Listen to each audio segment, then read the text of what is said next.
Ya, Assalamualaikum warahmatullahi wabarakatuh.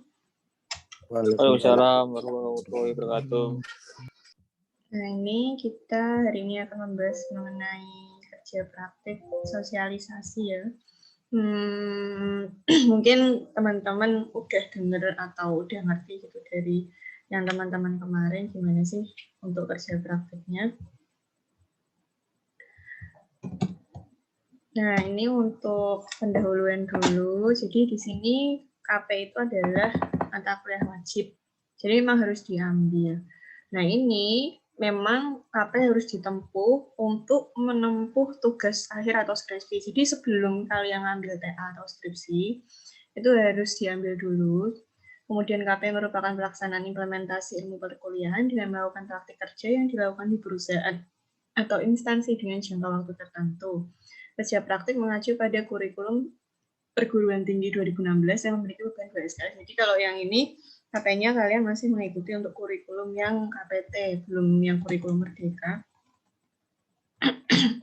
Di sini maksudnya adalah memberikan pengalaman bagi mahasiswa untuk menerapkan dan memperluas wawasan dalam menerapkan teori, praktik, dan pengetahuan yang telah diterima di dalam kelas saat kegiatan belajar. Kemudian untuk tujuannya memberikan pengalaman kerja, jadi kayak sebenarnya ngapain sih di perusahaan gitu kerjanya, meskipun mungkin kalau di perusahaan kalian ya cuma ngerjain gitu, tapi setidaknya tahulah yang di sana itu bekerjanya seperti apa. Memberikan pengalaman kerja bagi mahasiswa agar lebih memahami konsep non-akademis dan teknis. Berinovasi dalam melakukan suatu pekerjaan, serta beradaptasi terlebih dahulu dalam lingkungan kerja sebelum lulus. Mahasiswa mengaplikasikan ilmu teknik industri di dunia nyata yang telah diperoleh selama kuliah, serta membangun profesionalisme dalam menyelesaikan permasalahan di bidang teknik industrian. Untuk manfaatnya, di sini meningkatkan kompetensi mahasiswa sebelum terjun ke dunia nyata atau dunia kerja, kemudian melatih mahasiswa dalam menemukan masalah, menganalisa, memecahkan masalah dengan menerapkan ilmu yang diperoleh dari kuliah, memberikan pengalaman kepada mahasiswa untuk mempelajari ilmu lain seperti soft skill yang terkait tingkah laku atau attitude, kepemimpinan atau leadership, kemampuan berkomunikasi atau communication skill, kerjasama atau teamwork, dan pemecahan masalah atau problem solving, serta yang lainnya. Untuk tema laporan KP dapat dilanjutkan untuk tema tugas akhir atau skripsi dengan batasan masalah yang lebih luas dan pembahasan yang mendalam. Nah, ini perlu dikonsultasikan lagi dengan dosen pembimbingnya ya. Kalau untuk mau lanjut ke tugas akhir atau skripsi. Manfaat bagi perusahaan atau instansi tempat kerja praktik. Jadi program kerja praktik bisa dijadikan sebagai improvement untuk perusahaan. Dan biasanya mungkin perusahaan itu karena terlalu hektik atau terlalu sibuk gitu ya. Untuk melakukan improvement biasanya mereka agak susah gitu. Jadi kalau misalnya usulan kalian itu bagus dan bisa diterima di perusahaan kan bisa jadi improvement. Kemudian perusahaan dapat mengamati dan mengarahkan peserta kerja praktik sehingga menjadi awal pengenalan bakat mahasiswa apabila perusahaan ingin merekrutnya di masa depan. Perusahaan mendapatkan pemecahan masalah yang belum dapat diatasi perusahaan karena kesibukan rutin. Selain itu, pemecahan masalah yang dilakukan dapat diteruskan untuk dijadikan bahan penelitian bersama sehingga akan terjalin hubungan yang baik antara perusahaan dan perguruan tinggi. Misalnya tertarik sama tema yang kalian ambil atau pemecahan masalah studi kasus yang kalian ambil gitu kan, siapa tahu perusahaan malah ngajak kerjasama. Nah, itu bisa. Nah, ini untuk syaratnya. Jadi bisa di semester 6 genap yang kemarin atau semester 7 basal dengan syarat telah memperoleh minimal 81 SKS untuk yang pra-KP.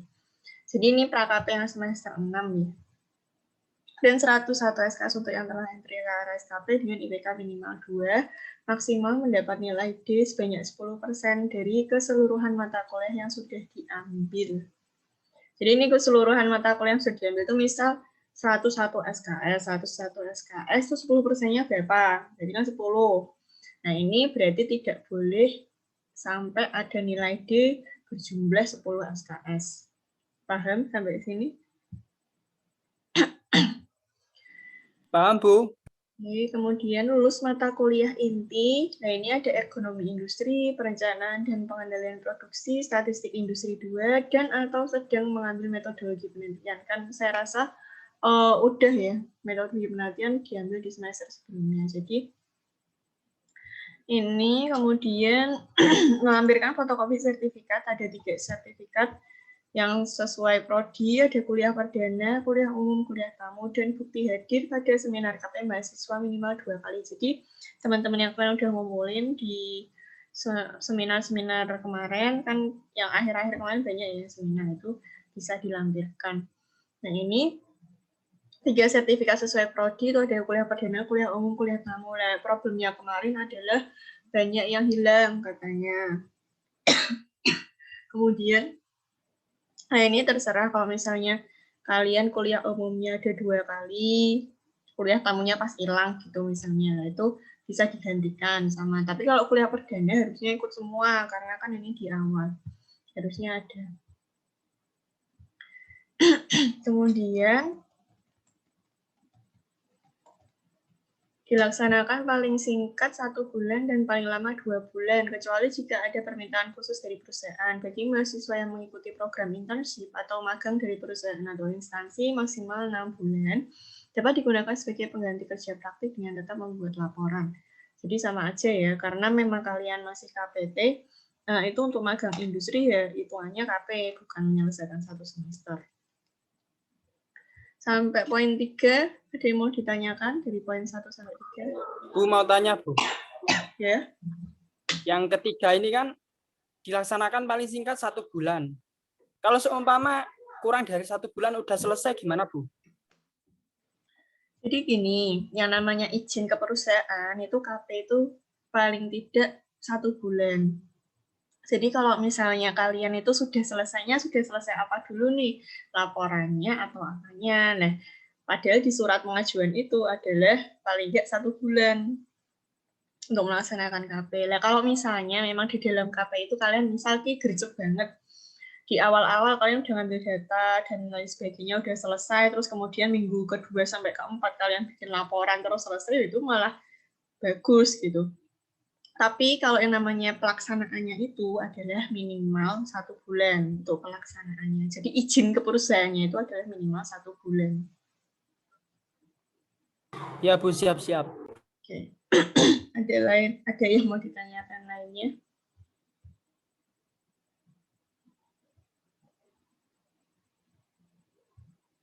Oke, kalau enggak saya lanjutkan. Nah, ini dianjurkan dilakukan pada waktu libur tahun akademik. Jadi kalau misalnya ini kan Juli, Agustus, terus September awal kan masih libur, itu silahkan. Jadi teman-teman bisa istilahnya gercep lah sekarang ini mengajukan surat, karena kan memang kondisinya lagi kayak gini ya, jadi mungkin agak susah. Jadi paling nggak nyicil-nyicil dulu untuk bikin surat. Kemudian kerja praktik dilaksanakan maksimal 3 orang dalam program studi yang sama dan jenjang yang sama. Satu kelompok dalam satu instansi dengan tema yang berbeda. Jadi misal nih, kalian di perusahaan A gitu, boleh maksimal adalah 3 orang untuk mendaftar di perusahaan A. Tapi tema 3 orang ini harus berbeda-beda. Misal yang satu bisa ambil ekonomi, yang satunya bisa ngambil manajemen sumber daya manusianya, yang satunya bisa ambil SCM-nya gitu. Nah, itu silahkan. Itu bisa dilaksanakan secara kelompok. Instansi atau perusahaan yang dituju dipilih berdasarkan jumlah tenaga kerja minimal dari 50 orang.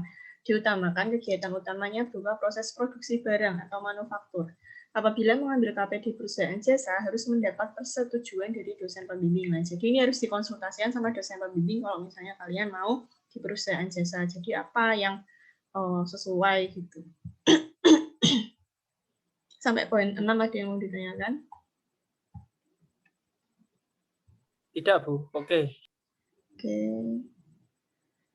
Poin 7, laporan KP dibuat secara perseorangan. Jadi meskipun tadi satu perusahaan ada 3 orang, nah itu harus dibuat perseorangan.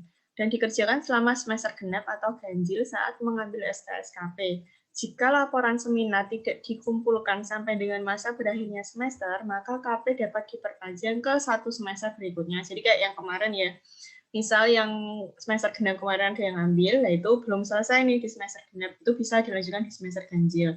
Nah kalau kalian bisa dilanjutkan ke semester genap depan.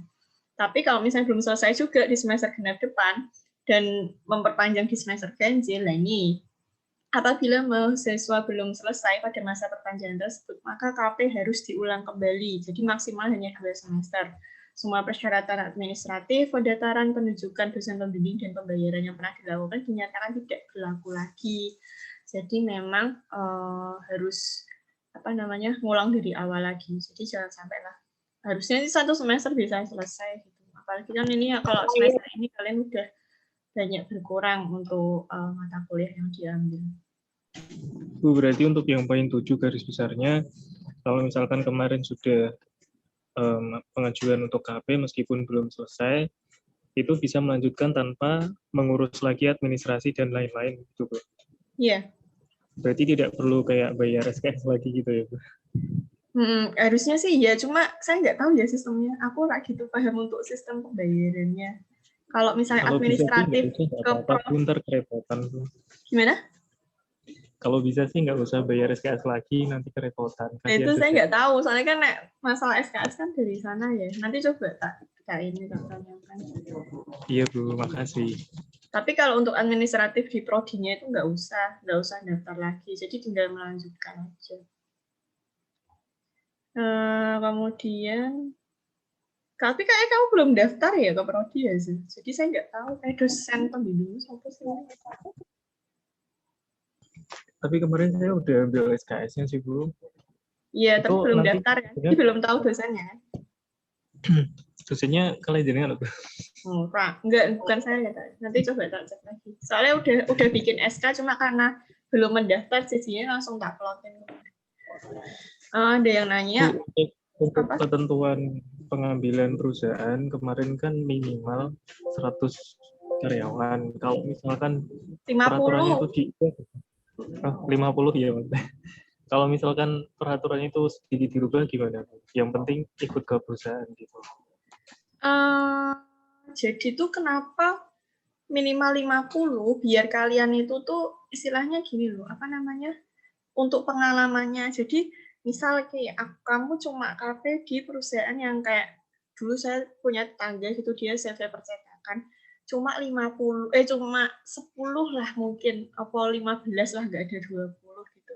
Itu pengalamannya itu beda, Zel. Jadi kayak lebih sempit gitu loh apa yang akan kamu bahas. Dulu itu malah saya cuma bahas masalah tugas aja kalau itu sampai yang waktu ngurus. Jadi kenapa 50? Jadi kalian itu bisa mendapatkan pengalaman yang sama gitu loh antara mahasiswa, bukan yang satu pembahasannya jadi cuma gitu-gitu aja karena memang dia belum terlalu besar gitu, belum terlalu banyak tes yang bisa diambil. Kalau kenapa diberikan syarat seperti ini ya biar pengalamannya itu sama gitu antara mahasiswa. Jadi memang biar kita tuh nggak yang timpang gitu loh, antara yang satu cuma gitu-gitu aja tapi yang satunya bisa bagus banget. Nah jadi biar memberikan pengalaman yang sama, kenapa diatur ini? Bu, kalau untuk case-nya itu kita ikut kayak di home production dan itu karyawannya tuh kayak seluruh desa, itu bagaimana? Karyawannya seluruh desa? Seluruh desanya sih? Iya. Karyawan yang kerjain maksudnya, yang produksi gitu? Iya, yang kerjain di situnya tuh kayak seluruh desa gitu loh Bu. Yo, desa itu emang bikin asal gimana? kita dibuktikan, maksudnya misal seluruh desa ini berapa jumlahnya itu kan ada, bisa dibuktikan. Nah kalau misalkan jumlahnya tuh melebihi dari mungkin 20 orang, tapi tidak sampai ke 50 itu bagaimana? Ya ini. Ya seperti pokoknya yang saya jelaskan tadi, kenapa ada minimalnya yaitu untuk memberikan pengalaman yang sama gitu antar teman-teman, dan pembahasannya pun juga nggak yang gitu-gitu aja gitu loh. Jadi karena beda kan perusahaan yang dia mengurus banyak orang sama sedikit orang gitu.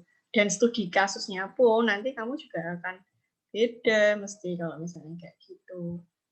Makanya di sini diatur minimal 50. Iya, Bu. Jadi UMKM pun nggak masalah. Yang penting ini. Jadi berarti UMKM itu tuh udah bagus gitu loh, udah besar. Makanya ada aturan minimal ini. Dulu 100 malah yang zamannya 2017. Tapi memang karena kondisinya kayak gini, makanya diturunkan jadi 50. Saya rasa 50 itu yo, maksudnya udah cukup bagus, menengah kan itu dia berarti. Oke, Bu. Makasih, Bu Dina. Oke, kalau tadi tuh ada yang nanya di chat sebentar. Kalau semester ini KP dan belum selesai, lalu nilainya masih kosong, Bu. Ya iya, ya kosong. Nah, terus nilainya dari mana? Kalau mau input. Nilainya masih kosong, makanya harus entry KRS lagi. Gitu. Kan saya udah bilang di grup KP kemarin, kalau belum baca, silakan dibaca lagi.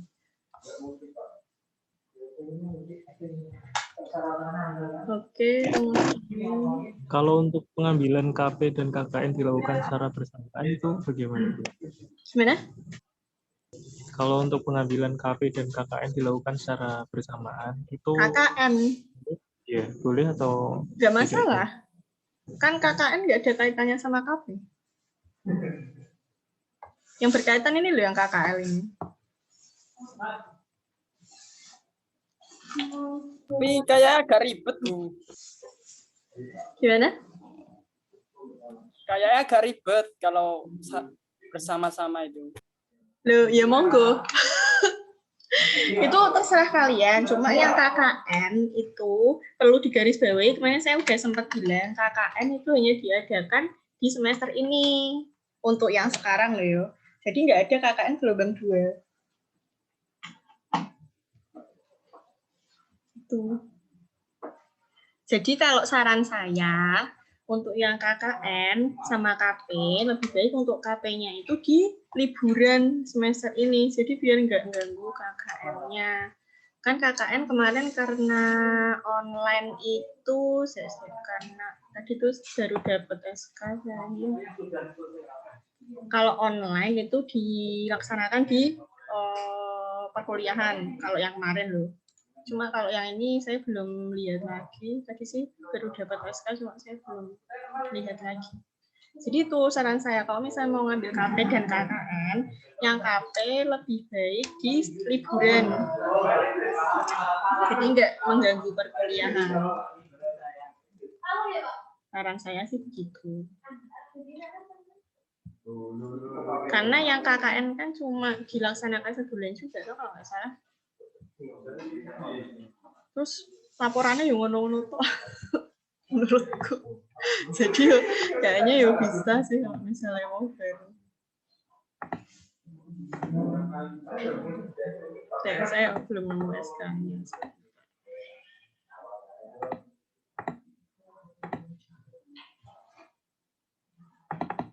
Nanti ya coba kalau misalnya udah nemu, nanti kita bahas lagi. Jadi kalau saran saya begitu, kalau yang mau KP dan KKN, ya KP adalah di liburan semester ini, tapi sedangkan kalau KKN berarti di pas perkuliahan.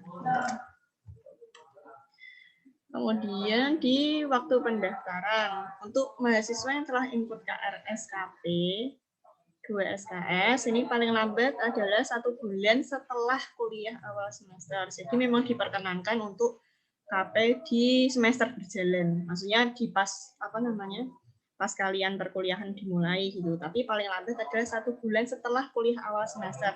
Biar nggak kayak kejadian kemarin gitu. Jadi banyak yang daftar itu tuh daftarnya itu dia memang sudah di awal semester, tapi baru dapat perusahaannya adalah hampir di akhir semester. Jadi kasihan kan, buru-buru bikin laporannya, kemudian baru bisa seminar itu pas UAS gitu. Jadi jangan sampai gitu.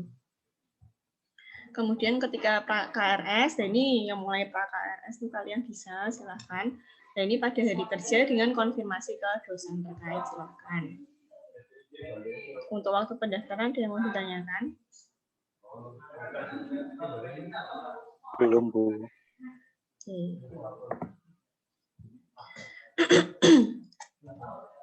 Kemudian kita lanjut.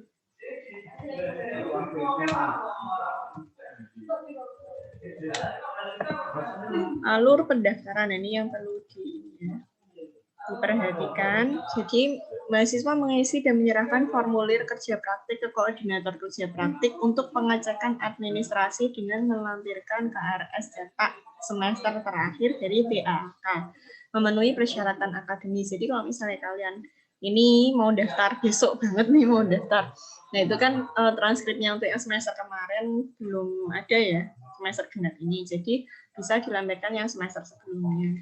Jadi untuk memenuhi persyaratan akademis. Serta melampirkan bukti hadir seminar KP minimum adalah 2 kali. Jadi ini ada untuk lampiran. Kemudian fotokopi sertifikat-sertifikat pada subbab 21.2. Kemudian koordinator kerja praktik akan menunjuk dosen pembimbing KP sesuai minat KP yang diajukan mahasiswa. Nah ini, jadi minat KP itu kan kalian pengen apa gitu ya. Misal sebelum daftar ini kalian condongnya misal kayak ekonomi gitu. Jadi ketika saya menunjuk itu akan saya sesuaikan dengan bidangnya beliau. Nah kalau misalnya memang nanti di perusahaan itu ada perubahan, ternyata ergonomi nggak bisa nih. Nah jadi silahkan bisa konfirmasi ke dosen pembimbingnya. Nah, apa yang bisa diambil gitu, atau studi kasus yang bisa diangkat dari perusahaan kalian gitu. Jadi nggak saklek gitu loh. Nah, kamu bilang ke dosen pembimbingnya juga gitu. Kalau awalnya saya inginnya ambil ini, Bu. Tapi kalau misalnya memang perusahaan itu belum bisa, ya berarti saya nanti ambil untuk tema yang lainnya. Gitu. Jadi tetap kita menyesuaikan dengan perusahaan. Bukan kita yang saklek ya sama perusahaan. Nanti malah nggak dapat. Jadi gitu, kemudian membawa formulir kerja praktik ke dosen pembimbing untuk melakukan konsultasi terkait dengan rencana KP dosen, disertai dengan draft proposal yang akan dikirimkan ke perusahaan jika mengirimkan proposal dan meminta tanda tangan dosen pembimbing. Nah, jadi kalau misalnya ini kan berarti ke saya dulu nih, udah saya tunjuk dosen pembimbingnya, nah itu silahkan membawa formulir ke dosen pembimbing.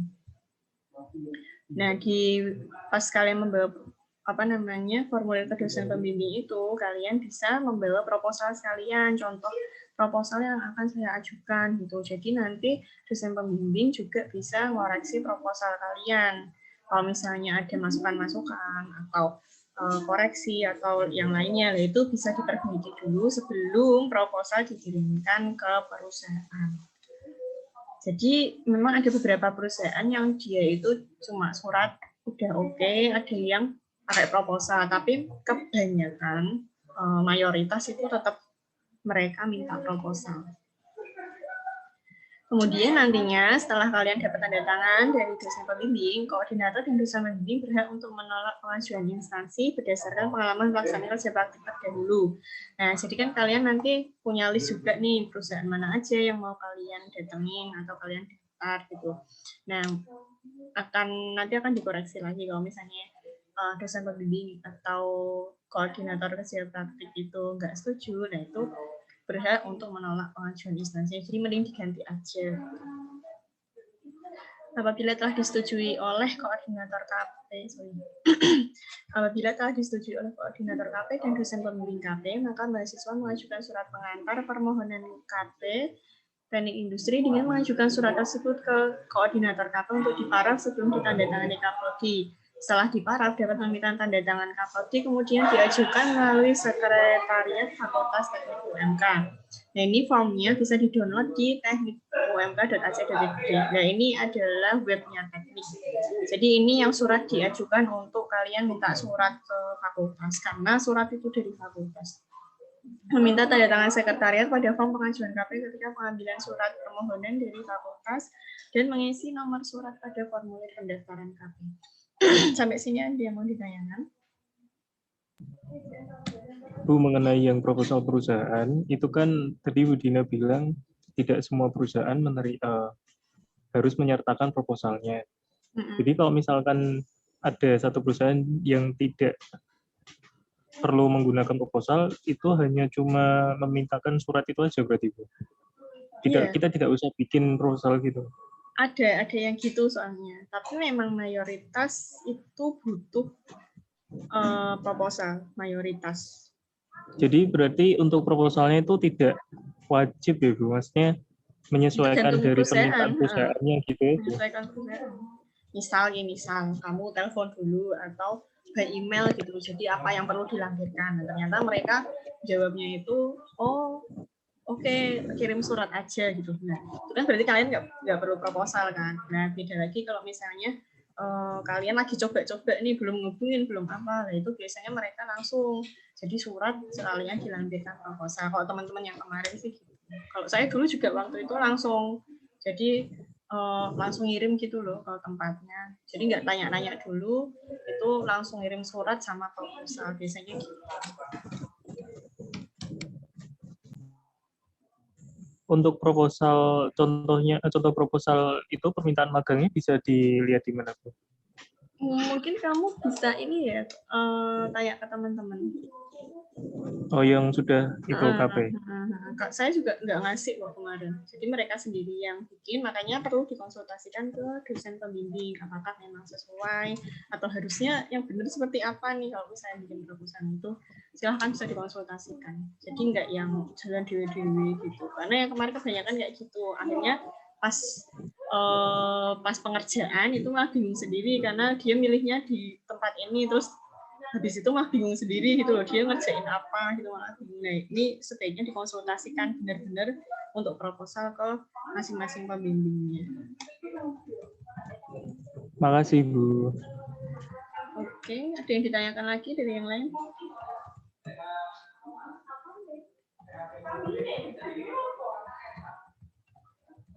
Lanjut Bu. Oke. Kalau mau lihat formnya, sebentar saya stop share dulu. Jadi nanti akan saya lampirkan semuanya ke kalian.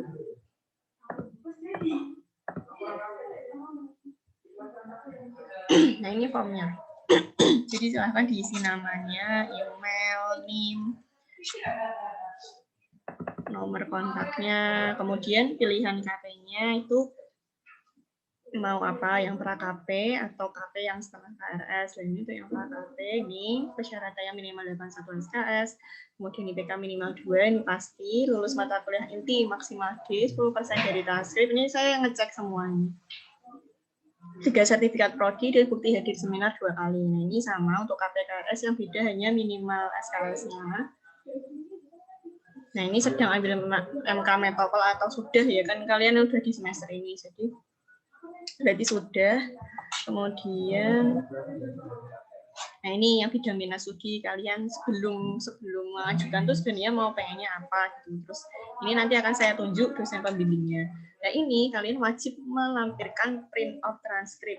Kalau misalnya memang agak susah print out transkripnya, itu kalian bisa sih ngeprint sendiri gitu. Maksudnya saya nggak tahu sistemnya kalian gimana. Kalau misalnya kalian bisa ngeprint lewat itu, ya silahkan bisa di print dulu gitu.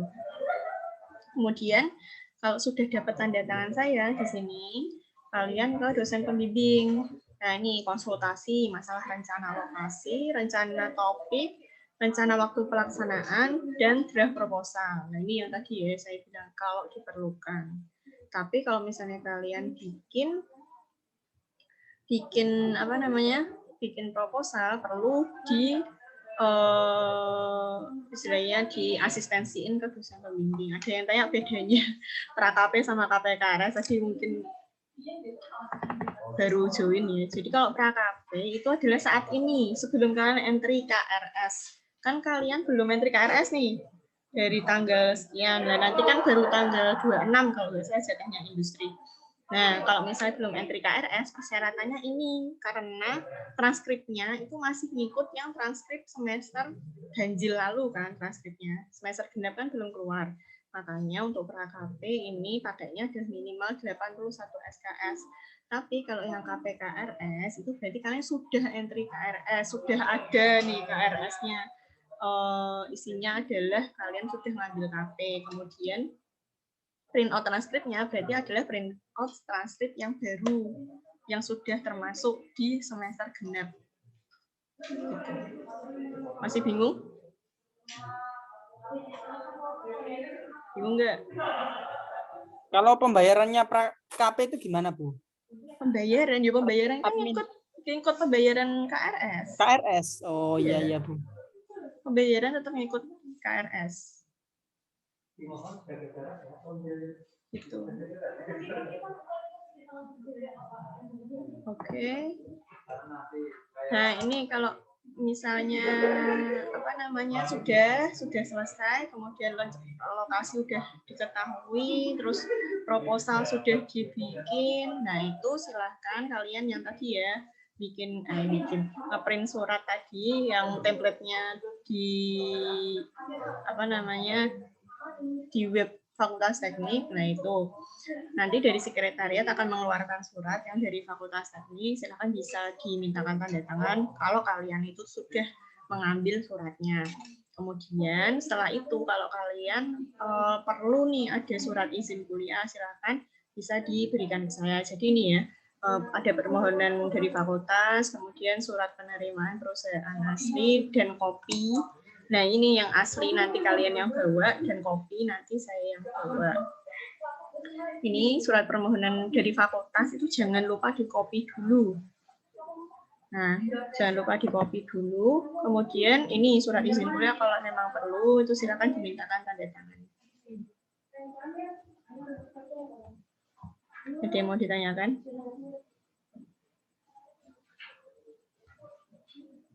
Ini di-copy berapa, Bu? Yo, untuk arsip kalian aja. Yang surat permohonan. Oke, kalau sudah saya lanjutin lagi.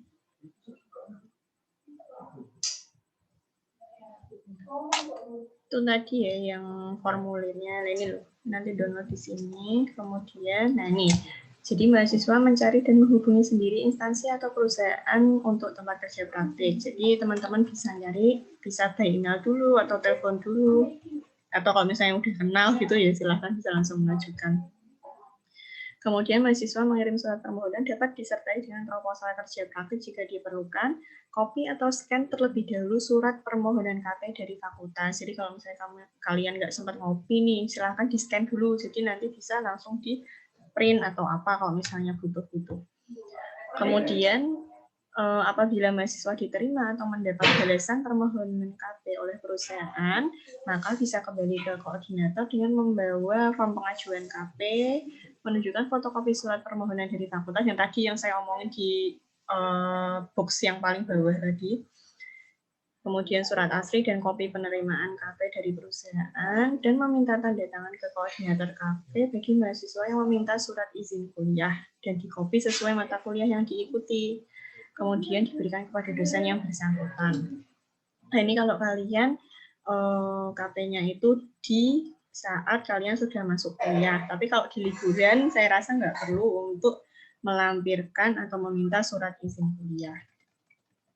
Kemudian mahasiswa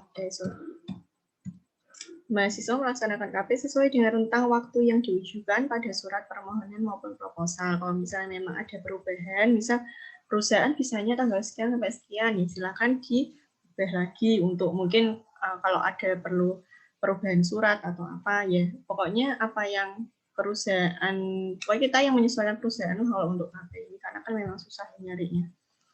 Kemudian pada pelaksanaan KP, mahasiswa mengisi logbook mingguan peserta KP, ada di lampiran A4, diisi setiap hari dan meminta tanda tangan pembimbing lapangan setiap 1 minggu sekali. Kemudian di akhir pelaksanaan, pembimbing lapangan perusahaan mengisi lembar penilaian KP, ada di lampiran A5. Mahasiswa berkonsultasi terkait studi kasus maupun laporan dengan dosen pembimbing kerja praktik menggunakan lembar asistensi dosen pembimbing lampiran A6. Jadi ada lembar asistensinya. Kemudian mahasiswa menyelesaikan laporan KP, mahasiswa melaksanakan seminar KP dengan membawa dokumen cetak. Karena ini online ya, jadi persiapkan untuk dokumennya itu ada draft laporan, lampiran A4, A5, A7, A10. Jadi ini bisa dikirimkan dulu ke dosen pembimbing atau dosen penguji. Kan dosen pembimbing juga sebagai dosen penguji ketika seminar.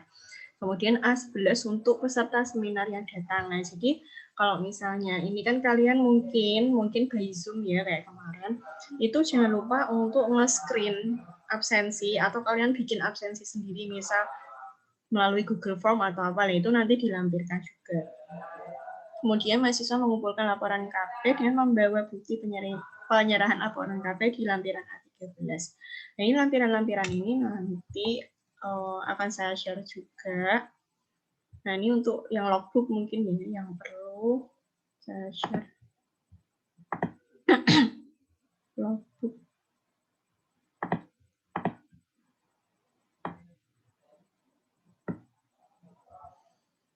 Nah, ini yang harus kalian isi ketika kalian menjalankan KP. Jadi di sini ada nama, NIM, terus instansinya apa. Nah, ini nomor, kan per minggu ya minta tanda tangannya. Jadi misal minggu pertama itu hari, tanggal berapa, jam berapa, kegiatannya ngapain, terus kalau ada catatan atau keterangan apa, bla bla bla. Nah, ini selama seminggu dicatat. Nah, kemudian dimintakan ke pembimbing laporan untuk tanda tangannya. Diisi setiap hari tanda tangan 1 kali dalam 1 minggu. Jadi misal di akhir minggu, misal ini Senin sampai Jumat ya kalian kerjanya, nah itu berarti di hari Jumatnya itu bisa dilampirkan. Bisa dimintakan tanda tangan. Ada yang mau ditanyakan sampai sini? Mengenai pembimbing lapangan, Bu. Itu beda sama pembimbing itu, Bu. Apa dosen pembimbing itu? Beda. Pembimbing lapangan itu tuh yang di perusahaan. Oh, yang punya perusahaan gitu. Enggak, jadi biasanya ketika kalian di perusahaan itu tuh kayak dikasih pembimbing lapangan. Misal kalian di bagian PPIC. Nah, itu biasanya di perusahaan tuh kayak, oh ya nanti di PPIC sama Pak ini ya. Nah, itu yang akan jadi pembimbing lapangan kalian biasanya. Itu nanti yang akan membimbing kalian, yang bakal menjawab apa pertanyaan kalian yang memang data-data yang dibutuhkan apa. Biasanya pembimbing lapangan yang membantu kalian lah ketika di perusahaan. Oh, siap-siap, Bu.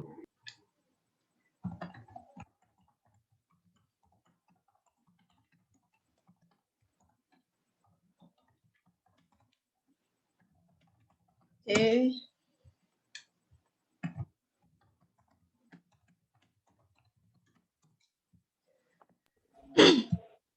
Saya lanjut lagi.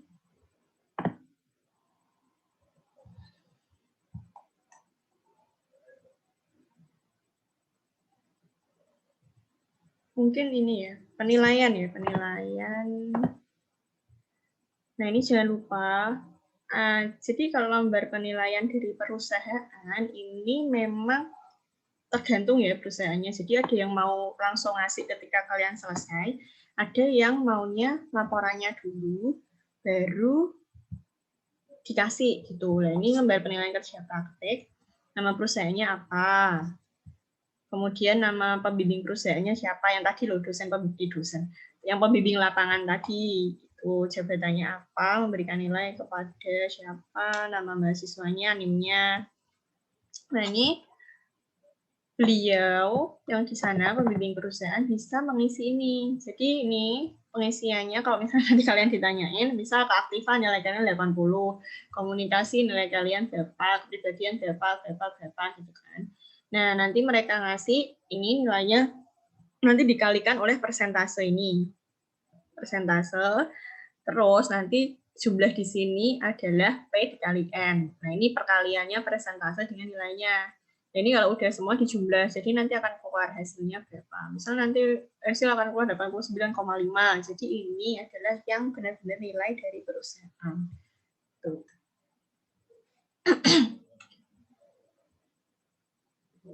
Ada yang mau ditanyakan? Atau ada lampiran yang mau dilihat lagi?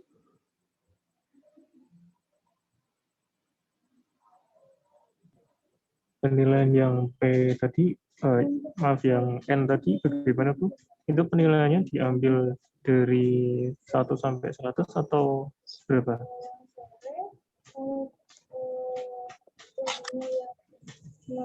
Ya, jadi diambil nilai 1 sampai 100, nilai biasa lah, 1 sampai 100 gitu. Nah, baru nanti sesuai persentasenya. Nah, ini kan jadi nilai keseluruhan ya sesuai presentase. Di panduan nanti ada lagi, maksudnya kenapa, nanti ada presentase tiap-tiap aspeknya ini. Jadi ini biar imbang gitu loh, keaktifan tuh presentasinya 15%. Jadi nggak gelondongan 90 dia nilainya berdasarkan apa. Jadi berdasarkan ini. Ini nilainya 1 sampai 100. Nanti tak tambahin ini, misalnya bingung tak tambahin nilai kisaran 1 sampai 100. Saya tak tambahin itu. Ada yang mau ditanyakan lagi? Bu Dina, Gimana? ya wes Haris dulu aja Bu. Udah Ira Ini ngomong. Bu, mau nanya. Oh, nanya.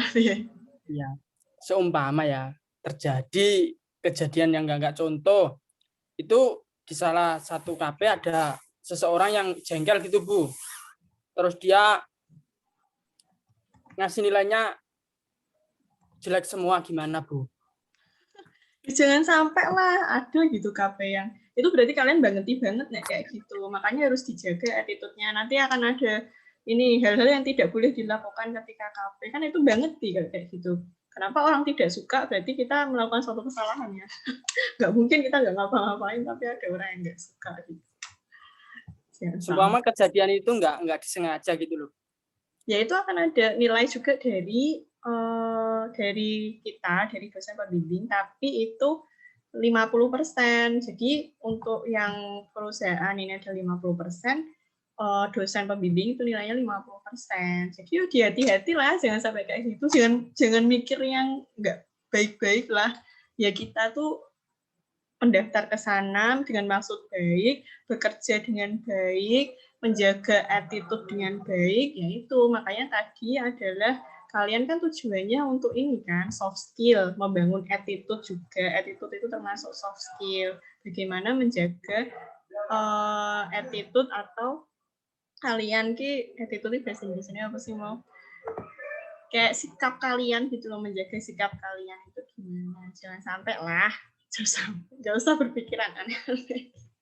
Siap-siap Bu, saya akan menjaga. Gimana guys? Yang tadi untuk persyaratan kan ada ngikutin 2 kali seminar. Nah itu kalau ngikutin seminar yang online ini ngebuktiinnya gimana Bu? Suaramu nggak jelas sih, guys, putus-putus. Gimana kalau Yang yang syarat tanda tangan? yang 2 kali udah pernah mengikuti 2 kali seminar itu loh Bu. Hah? Kan kemarin udah pernah ngikutin, tapi kalau semisal ngikutinnya yang Zoom terus absennya yang di yang di link itu gimana ngebuktiinnya Bu? Mungkin bisa ditanyakan ke teman terkait yang kamu ikutin, misal siapa gitu. Bisa ada nggak record atau foto, misalkan biasanya kalau mereka nggak foto ya pakainya Google Form gitu. Kalau mereka lampirin ini ya bukti-buktinya. Jadi coba mungkin bisa ditanyakan ke teman terkait. Kalau kan saya udah pernah ngikutin beberapa Bu, tapi saya lupa sama aja. Itu kalau yang penting minimal 2 kan Bu? Ya memang 2. Ya udah. Mah Bagas.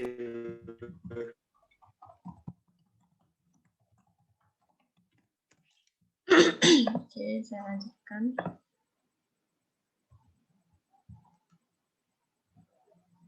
Nah, ini nanti kalau misalnya masih bingung dengan paragraf tadi, ini ada flowchart-nya. Nanti kalian bisa lihat lagi. Ini sama, cuma ini dibikin flowchart-nya. Kita loncati langsung. Nah, ini tata tertibnya, kewajibannya apa sih? Kewajibannya adalah peserta KP harus menjaga sopan santun, bersikap ramah, wajar, serta menjunjung tinggi nama dan citra alma mater UMK. Kemudian peserta KP wajib mematuhi tata tertib dan mentaati peraturan yang berlaku pada perusahaan atau industri yang ditempati. Peserta KP wajib melaksanakan tugas-tugas dengan penuh tanggung jawab dan dedikasi yang tinggi dari awal sampai akhir. Peserta KP wajib berpakaian sesuai dengan ketentuan yang ditetapkan oleh koordinator KP, sopan rapi menggunakan jas alma mater. Pengecualian untuk perusahaan atau industri yang memiliki ketentuan lain. Nah ini kalau misal memang ada industri yang memang mereka tuh harusnya pakai wear pack nih, kalian difasilitasi itu ya silakan dipakai aja yang dari perusahaan gitu. Kemudian peserta KP wajib mengisi logbook KP yang telah dibuat oleh koordinator KP tadi ya, yang logbook tadi yang diisi seminggu sekali. Kemudian peserta kerja praktik wajib membuat laporan akhir dan menyerahkan sesuai dengan jadwal yang telah ditetapkan, mengikuti jadwal dan jam kerja instansi atau perusahaan. Kalau misalnya mereka kerjanya itu dari jam 7, ya kalian jangan telat-telat kayak kuliah gitu, ya disesuaikan. Jadi itu biasanya untuk penilaian juga buat kalian. Ada yang mau ditanyakan?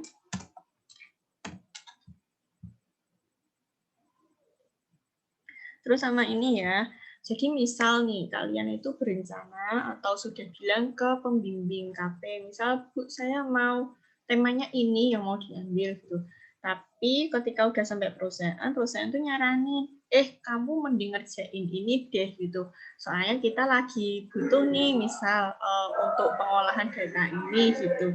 Nah itu mungkin bisa dibuat laporannya kalau misalnya kalian bisa mengerjakan gitu. Nah, itu silahkan, itu bisa dikonsultasikan juga, misal, oh ya Pak, coba saya konsultasi dulu ya, atau coba saya tanyakan dulu sama dosen pembimbing.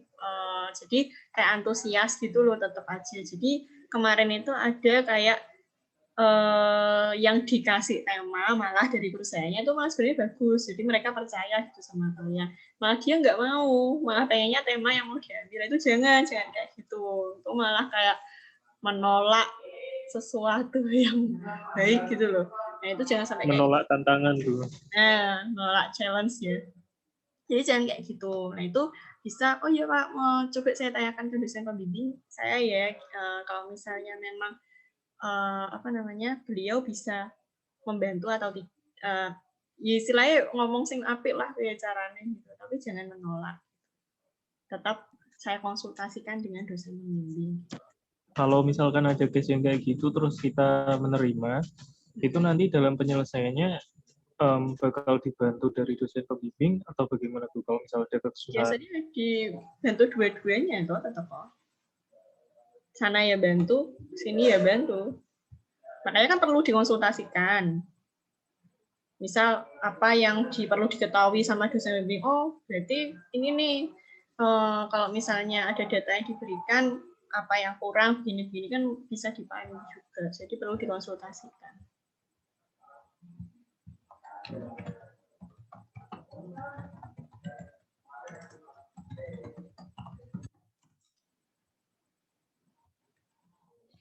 Ya. Oke, larangan. Peserta KP dilarang melakukan tindakan yang tidak sesuai dengan norma-norma agama dan budaya yang dapat mengganggu ketenangan komunitas yang ada pada perusahaan atau industri yang ditempati. Peserta KP dilarang mengucapkan perkataan kotor yang tidak pantas. Peserta KP dilarang merokok, minum minuman keras, memakai narkoba, melakukan tindakan kriminal baik di dalam maupun di luar lokasi kerja praktik.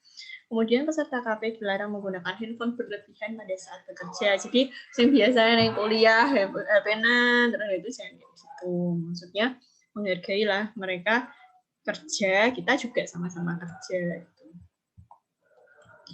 Kemudian sanksi bagi peserta KP ada 2 kategori. Jadi yang pertama adalah peserta KP yang tidak melaksanakan tugas dan memenuhi tata tertib yang berlaku akan mendapatkan sanksi. Yang pertama adalah diperingatkan secara lisan, diperingatkan secara tertulis, dan diambil tindakan.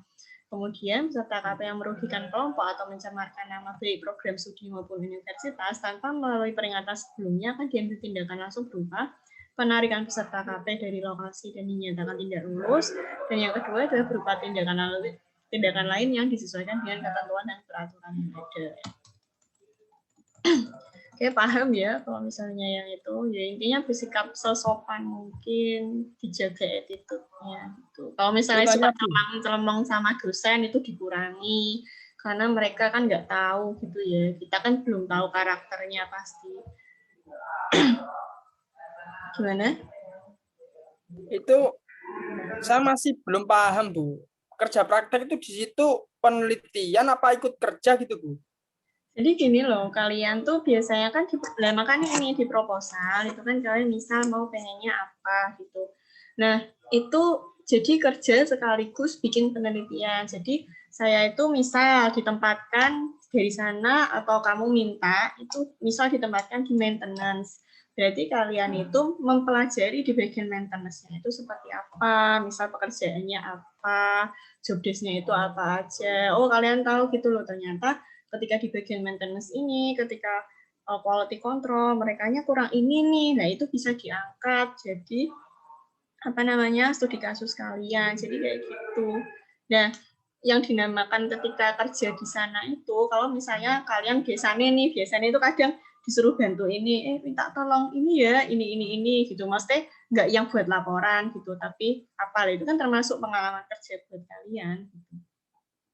Tapi Ikut ada yang pure murni kalian benar-benar kayak penelitian. Kalau saya dulu murni penelitian, saya nggak disuruh ngapa-ngapain sama pembimbing lapangan, jadi benar-benar neliti, ngamatin di departemen yang saya saya tuju kayak gitu. Jadi tergantung perusahaannya kan kayak gitu. Oh, gitu. Oke, saya lanjutkan. Untuk pelaksanaannya disesuaikan dengan waktu yang ditentukan atau mengikuti peraturan perusahaan yang berlaku. Yang kedua, munculnya biaya akibat dari pelaksanaan KP oleh mahasiswa menjadi tanggung jawab mahasiswa yang bersangkutan. Bidang kajian dapat diambil untuk tema KP adalah perencanaan produksi dan inventory, rantai pasok, pergudangan, ergonomi, dan bidang kajian teknik industri lainnya.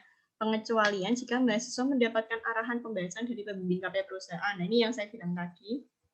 Kemudian, perusahaan atau instansi juga dapat mengusulkan kajian permasalahan di perusahaan yang berkaitan dengan keilmuan teknik industri selama itu masih sesuai dengan keilmuan teknik industri, jadi mungkin bisa kita bareng menyelesaikan. Gitu. Selama KP diwajibkan berkonsultasi dengan pembimbing lapangan dan dosen pembimbing. Asistensi dengan dosen pembimbing dilakukan minimal 5 kali selama masa KP hingga seminar atau jika dosen pembimbing sudah mengizinkan untuk seminar. Ini ada lembar asistensinya. Kemudian mahasiswa mengisi logbook mingguan, KP setiap hari. Dan dalam 1 minggu sekali ditandatangani oleh pembimbing lapangan yang membimbing KP dari dalam instansi atau perusahaan. Logbook ditunjukkan dan ditandatangani juga oleh dosen pembimbing. Pencatatan logbook harian dilakukan pada setiap hari jam kerja. Kemudian pada akhir pelaksanaan KP, mahasiswa dianjurkan untuk meminta surat keterangan atau sertifikat yang resmi, referensi dari perusahaan atau instansi. Nah ini biasanya sih surat keterangan kalau sudah menyelesaikan. Nah, itu ada yang dapat sertifikat juga. Nah, itu bisa ditanyakan. Kemudian pada akhir masa KP, pihak perusahaan atau instansi harus memberikan penilaian KP. Lampiran A5 tadi ya, yang penilaian. Kemudian laporan KP dapat disusun saat pelaksanaan KP dan harus dikumpulkan di akhir semester. Jika tidak, maka nilai tidak akan keluar. Nilai E dan dapat dilanjutkan ke semester berikutnya. Ini kayak yang kemarin. Jadi yang kemarin KP tapi belum menyelesaikan, dan nilainya E keluarnya. Jadi harus entry KRS lagi di semester berikutnya. Seminar KP dilaksanakan setelah dosen pembimbing menyetujui untuk seminar. Sampai ini ada yang ditanyakan?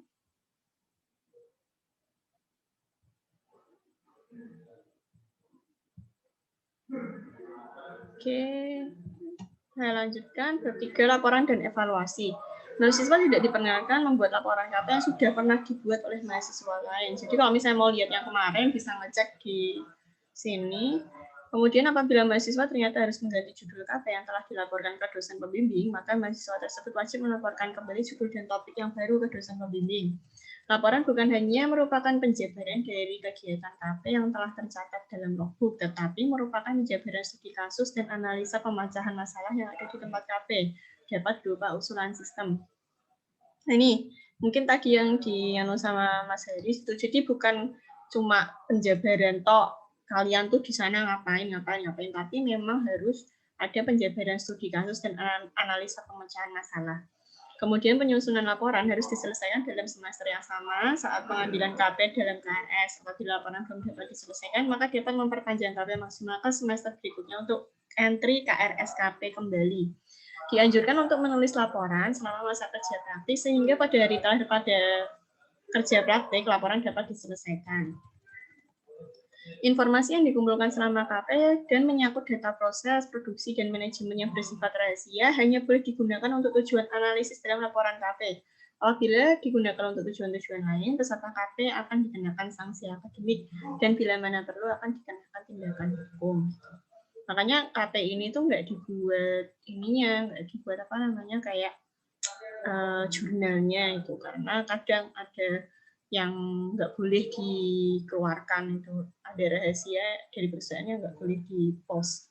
Kemudian laporan dibuat berupa soft copy, berupa CD, 1 copy, dan hard copy minimal 2 eksemplar yang telah disahkan oleh program studi. 1 untuk program studi, file asli, 1 untuk perusahaan atau instansi. Nah, ini juga tergantung dari instansinya.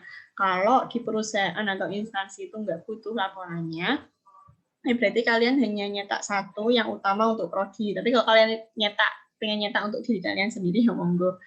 Tapi ada beberapa perusahaan yang memang mewajibkan memberikan laporan baru ngasih nilai, ada yang kayak gitu juga. Jadi tergantung dari perusahaan. Sampai sini ada yang mau ditanyakan?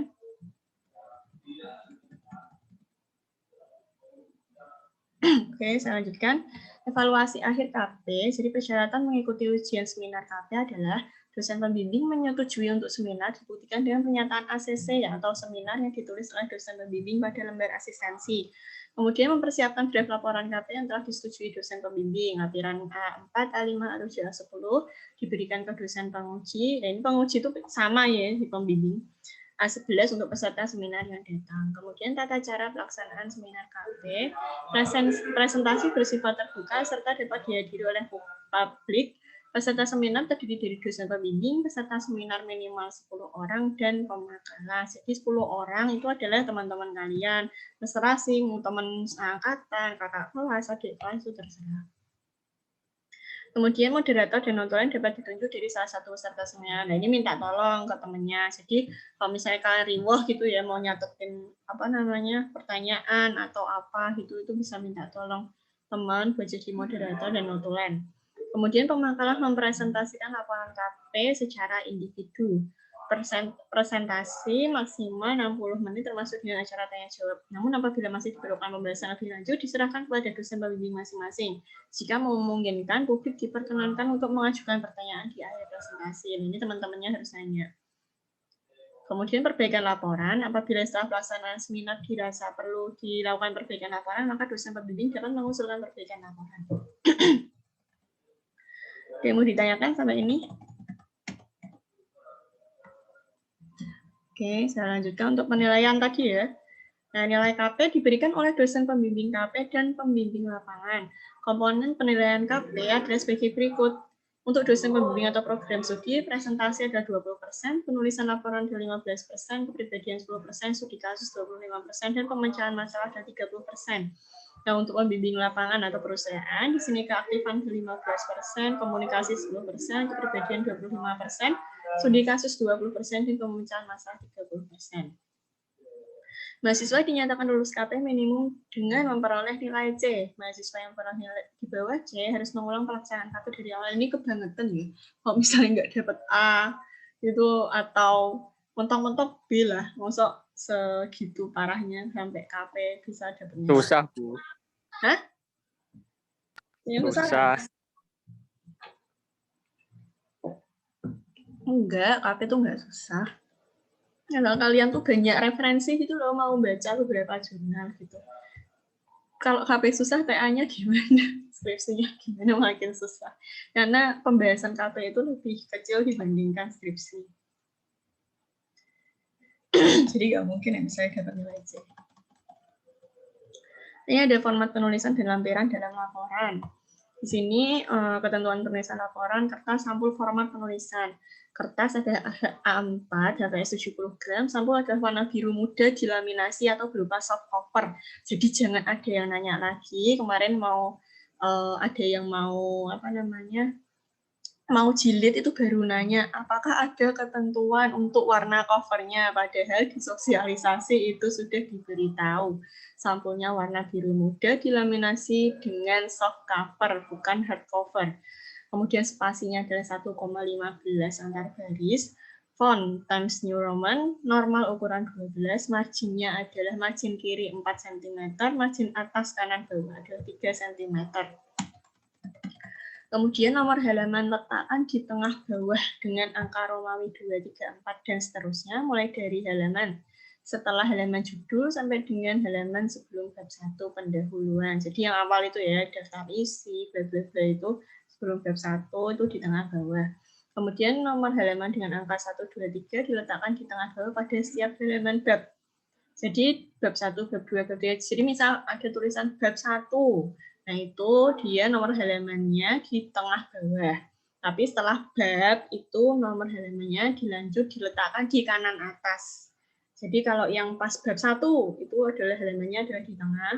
Tapi kalau udah di halaman sebaliknya yang nggak ada tulisan bab 1 atau bab 2 itu ada di kanan atas.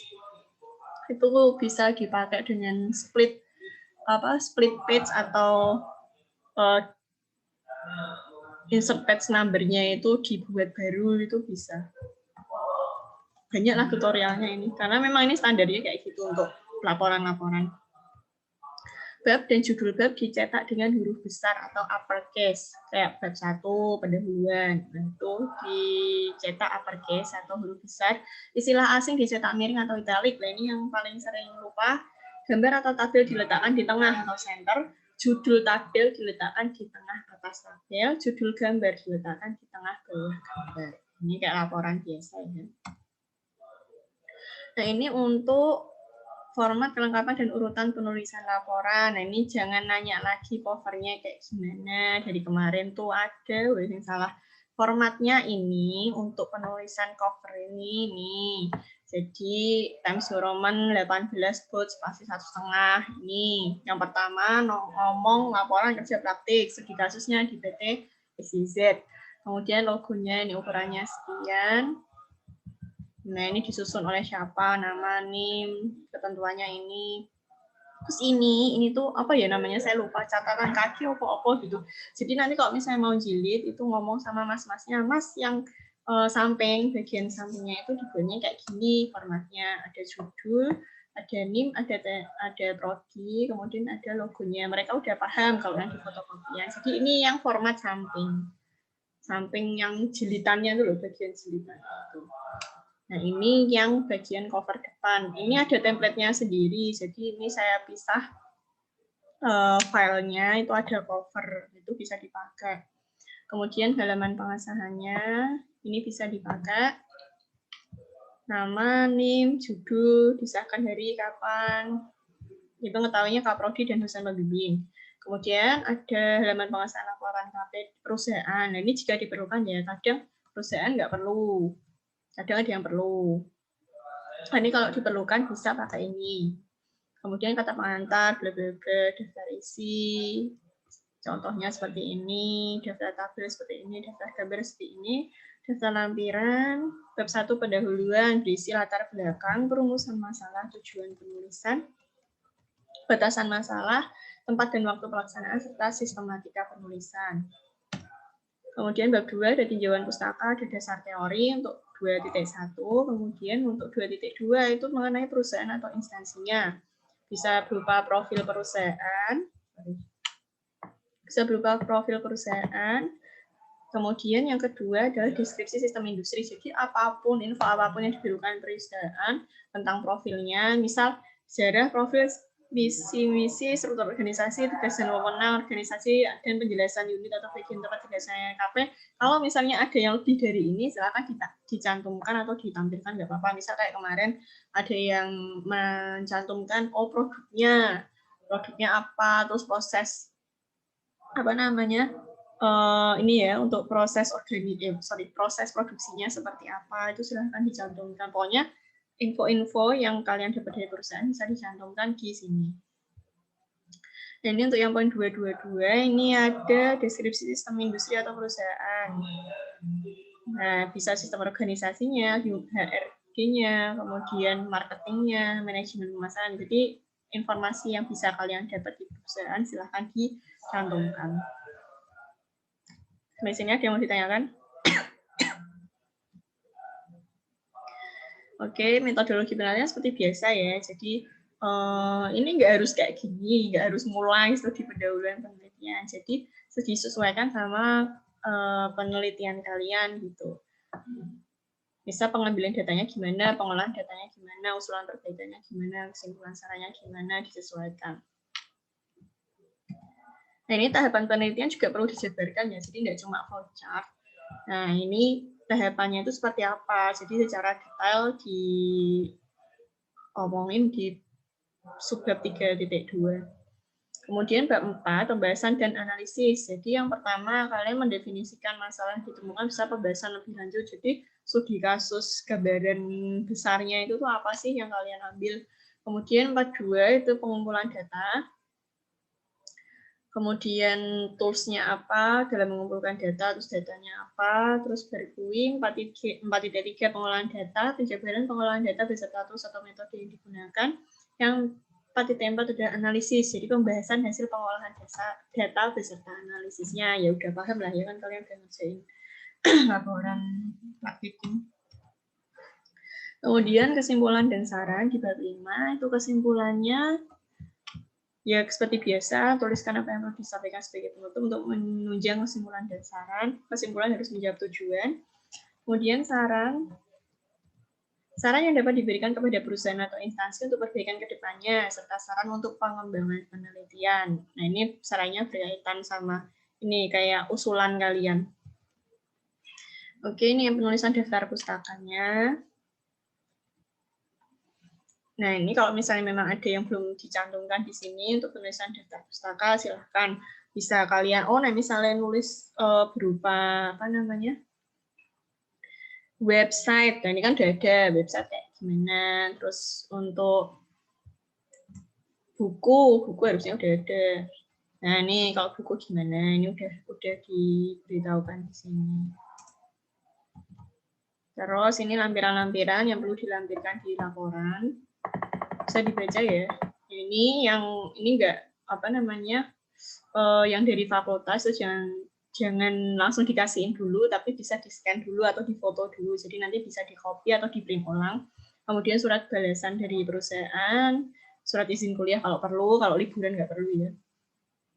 Kalau untuk yang logbook ini juga perlu, A5, lembar penilaian pembimbing lapangan, lembar asistensi dosen pembimbing, lembar penilaian dosen pembimbing, sertifikat atau surat keterangan KP dari perusahaan, foto kegiatan kerja praktik, berita acara seminar, lembar lembar presensi, bukti kehadiran seminar, lampiran formulir pengajuan KP. Jadi nanti formulir ya yang bawa kalian. Terus ini lampiran-lampiran yang kalian misal ada data-data yang banyak banget dari perusahaan atau kalian cuma mau totok datanya itu bisa dilampirkan di sini. Nah, ini untuk CD, format CD-nya ini kalian bilang aja ke mbaknya, mbak formatnya kayak gini, biasanya bisa. Atau ngopi ini terus kalian disesuaikan apa namanya kertasnya, ukurannya gitu sama CD-nya itu bisa.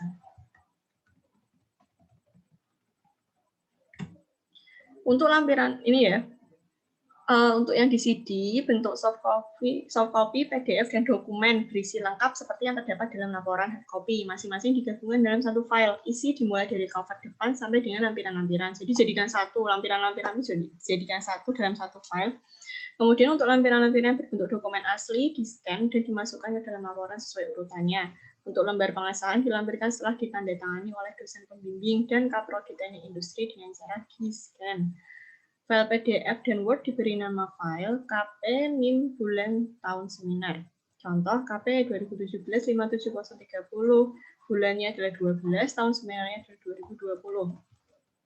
Cover CD harus dicek dan ditandatangani oleh dosen pembimbing. Jadi ini sih sudah selesai kalau untuk yang panduannya. Ada yang mau ditanyakan? Untuk batasan daftar pustaka itu ada batasan atau tidak, Bu? Enggak loh. Biasanya minimal malah, bukan batasan. Minimal berapa, Bu? Minimal biasanya 5. 5. Kalau buat jurnal itu tuh 5 biasanya. Oh iya, Bu. Tapi nggak mungkin kalau sedikit itu, karena kalau bikin yang bab 2 itu mesti banyak banget.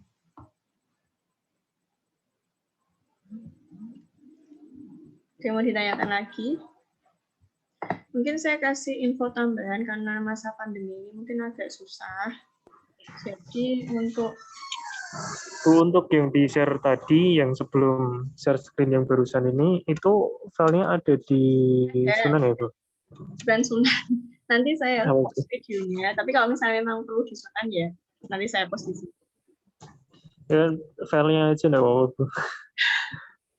Iya, nanti saya post. Tapi kalau kemarin sih di web industri, kalau yang kemarin. Jadi saya tinggal memperbarui tadi yang saya perbarui itu dari aja.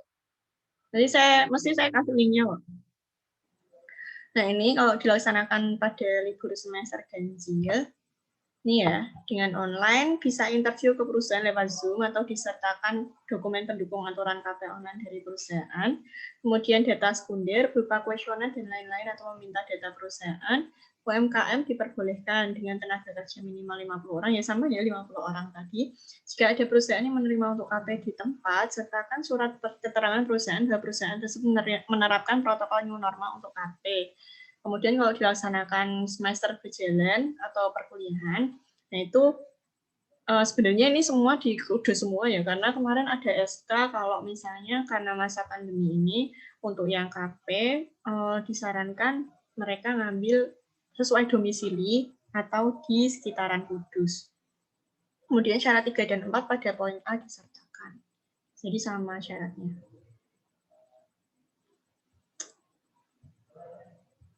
Yang mau ditanyakan?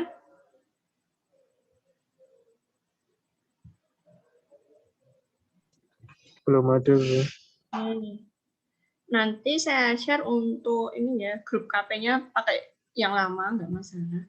Karena memang nanti yang kalau udah selesai biar tak suruh out aja, jadi nggak bikin grup baru lagi. Biar informasinya sama kayak teman-teman yang belum menyelesaikan KP. Nanti saya share grup WA grupnya. Udah nggak ada yang ditanyakan? Kalau nggak ada yang ditanyakan, saya screen capture dulu ya.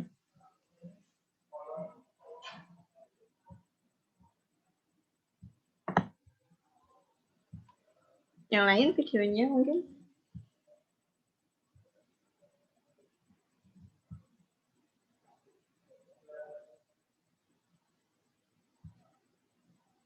Oke, saya stream 1, 2. Guys, aku memang kabari sepatu. Ntar biasa, Bu.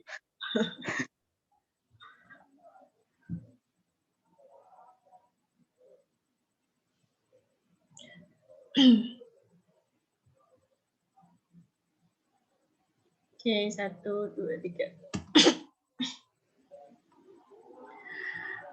Oke, terima kasih atas partisipasinya. Semoga bermanfaat, lancar semuanya untuk pengajuan KPU-nya.